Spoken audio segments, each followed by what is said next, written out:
Recipe టేబుల్‌కు స్వాగతం. ఈరోజు beetroot fry ఎలా తయారు చేయాలో చూద్దాం.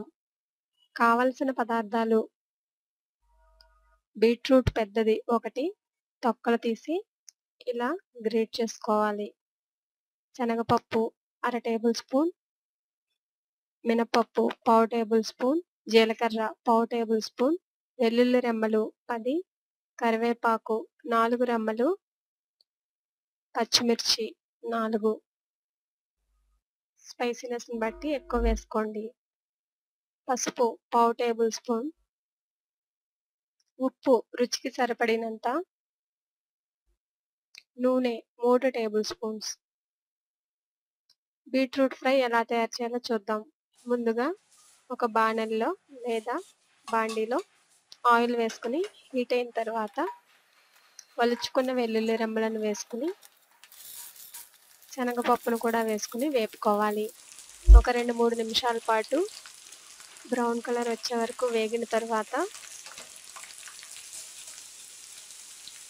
మినపప్పు, జీలకర్ర వేసుకుని వేపుకోవాలి.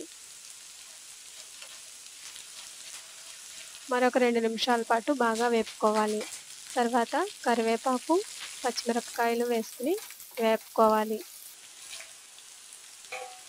చివరగా ఎండుమిరపకాయలను కూడా వేసి వేపుకున్న తర్వాత తురిమి ఉంచుకున్న బీట్రూట్ను వేసుకోవాలి.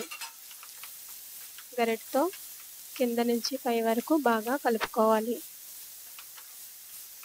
అలా చేయడం వలన కిందనున్న తాలింపు దినుసులన్నీ పైకి వచ్చి బాగా ఫ్రై అవుతాయి. తర్వాత తగినంత సాల్ట్ వేసుకుని గరిటెతో బాగా కలుపుకుని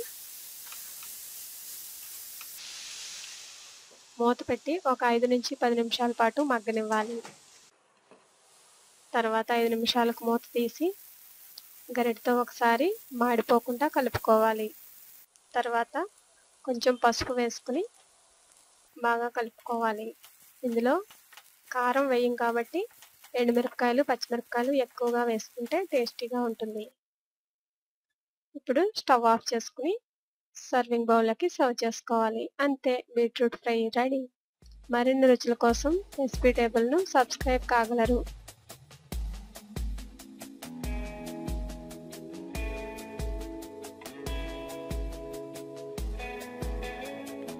ధన్యవాదములు.